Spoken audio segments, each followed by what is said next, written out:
Waaqayyoon ofii taatanii of bira dabartanii nama biraati akka taatanillee isin haa gargaaru.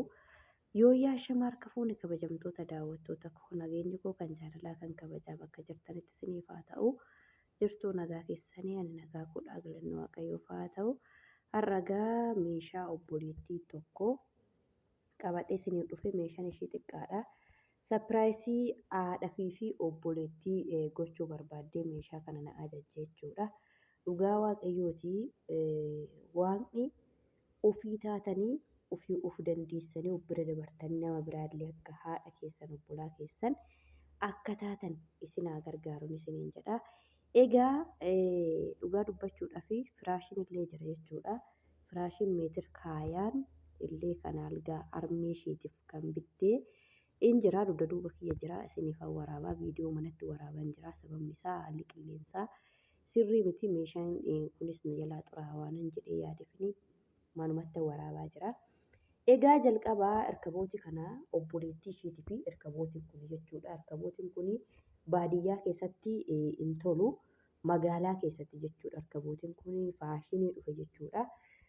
Dursaa erkabootiin kun keessa kan argitan kun bifa diimaadhaan illee jechuudha. Bifa diimaadhaan illee ni jira. Amma immoo bifa isaallee haala kanaan diizaayinii biraatiin faashiniidhaan dhufee jira. Egaa erkabootii kana obboleettii isheetiif kan na ajajjee. Erkabootiin kun saarbisii qaba akkasuma maandajaa qaba. Kan ixaana itti aarsan illee jechuudha. Keessa isaati. Kan ixaana itti aarsan illee ni qaba jechuudha. Dhugaa dubbachuudhaa fi kunuuti kan ixaana itti aaru.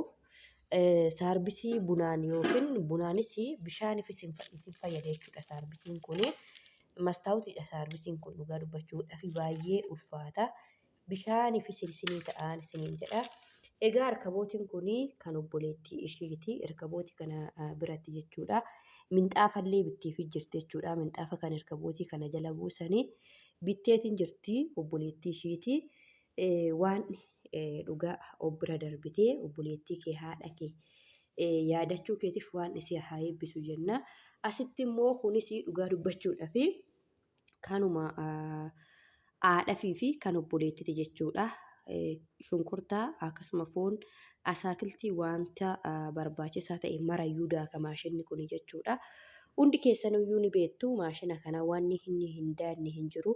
Timaatimallee yeroo qophiilee garaagaraa qabdan timaatimallee shunkurtii foon wanna ayyaana irratti foonillee kitifoo midhaanii kana sirriitti daaka jechuudha. Abbaa kiiloo 5 kan daakuu fi abbaa kiiloo 3 qabdi jechuudha. Dhugaa dubbachuudhaa fi egaa tokko jechuudha. Armee dhafii fi obboleettii isheetiif kunis egaa armee ishii kan maabiraataallee maabiraan yoo dadhabe wanni kun yeroo maabiraan hin jirres wanna kanaan haala kanaan jechuudha fayyadamuun hin danda'ama.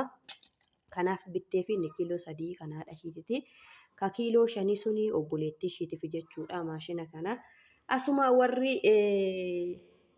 bitachuu barbaadan illee na dubbisa. Maashina kana immoo osoo hin bitanne keessattuu Itoophiyaa osoo hin galin duratti dhugaa dubbachuudhaa fi wannan isinitti himu maashina kanaa fi paatiraa daabboo maashina kana maashina uffataa dhugaa dubbachuudhaaf isinii mijannaan har'a boru hin jedhinaati bitadhaan isiniin jedha. Egaa akkuma argitan jechuudha. Inni kun abbaa kiiloo 5 jechuudha. Inni kun abbaa kiiloo 5 suni abbaa kiiloo 3 dhugaa dubbachuudhaaf meeshaa isaa guutuu keessa jira jechuudha. Keessaa guuruun xiqqoo natti yoo ta'e kan dinnichaan laaxan jira, kan enqulaalaan rukutan jira, kan yeroo maabiraan ni badee itti fayyadamtan shunkurtiidhaaf jira. Kun akkuma kartoona isaa argitan jechuudha. Kun amma fakkeenyaaf fi kan dinnichaan laaxanidha. Kun immoo fakkeenyaaf asirratti kanadha jechuudha. Egaa wanni kartoona kanarra jiru hundumtuu wajjin gurgurama. Baay'ee maashina ajaa'ibaati jechuudha. Dhugaa dubbachuudhaa fi maashina kanallee bitadhaan isiniin jedha. Egaa viidiyoo manuma keessatti waraabaa jira isiniin jedheera. Firaashallee qabdii haadha isheetiif firaashiin kun meetir kaayaadha. Firaashii baay'ee xankaarraa baay'ee cimaadha jechuudha. Meetir kaayaadha malee haga nama 3 irra raffisa jechuudha. Dhugaa dubbachuudhaa fi ansoolaallee qaba. Ansoolaa qaba waan ta'eef gubbaarran immoo jechuudha. Firaashni kun ee'uudhaan uffifamee jira. Qolaan uffifamee jira. Firaashiin kun egaa baadiyyaa deemaa haadha isheetii fi ani obboleettii mucayyoo kanaattiin meeshaa kana saraggaba. Mucayyoon immoo kan ishiis keessaa fudhattee obboleettii soorii haadha ishii bira qaqqabsiisti jechuudha. Kan mucayyoo irkabootiidhaa fi maashina minxaafii isiniin jedhee kanaadhaa immoo maashinaa fi firaashiidhaa fi ansoolaallee irratti biteetiin jira. Kanaaf egaa rabbi obbira dabartanii ofii taatanii obbira dabartanii nama biraallee akka gargaartan isinaa taasisuun isiniin jedha. Keessattuu immoo shamarran biyya arabaa kamuu hojjettanii dhugaa dubbachuudhaa fi haadha keessan jechuudha. Haadha keessanii yaadadhaa jechuudha. Wanni isin beekuu qabdanii oolmaa baay'ee nurraa qabdi haati keenya waan ta'eef yeroo kamuyyuu wanna xiqqaa arganne keessaa haadhaaf abbaa keenya haa yaadannu.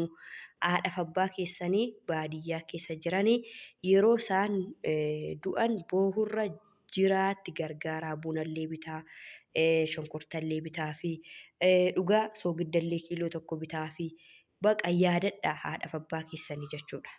Ofii bira darbaatii haadhaaf abbaa keessanii hin dagatinaa hin gatinaa isiniin jedha. Mucayyoon kun immoo fakkeenya guddaa dhugaa waan qabdu baqa hin tuffanneef haadha isheetii xiqqaadha hin jennee waan qabdu haadha ishii firaashatti bittee kunoo maashinatti bittee dhugaa dubbachuudhaaf wanni firaasha jechuun waan qalbii miti obboleewwan kiyyaa hin tuffatina. Innaa guddaa hoo hin goone hin jedhana xiqqaa buna ruubii buna gimmaasha kiiloollee yoo dadhabdaniin haadha keessan yaadadhaa. Eebba haadha keessanii fudhadhaa. Haadha keessan abbaa keessan gammachiisaan isiniin jedhaa. Galatoomaa viidiyoo laayikii godhaa. Namoonni meeshaa ajajachuu barbaadan karaa waasaapbii na dubbisaa. Amboottis geessuu dilallaa amboo tullu boolloo walisoo naannawaa hundumaatti hin geessinaa na dubbisaa waasaappiirraanii. Namoonni callistanii zimbiloommoo na dubbistanii yeroo keessan isin fixinaa yeroo koo isin gubinaa isiniin jedhaa. Baay'een isin jaaladhaa isin kabajaa. Viidiyoo koo laayikii godhaatii na jajjabeessaa ulfaadhaa.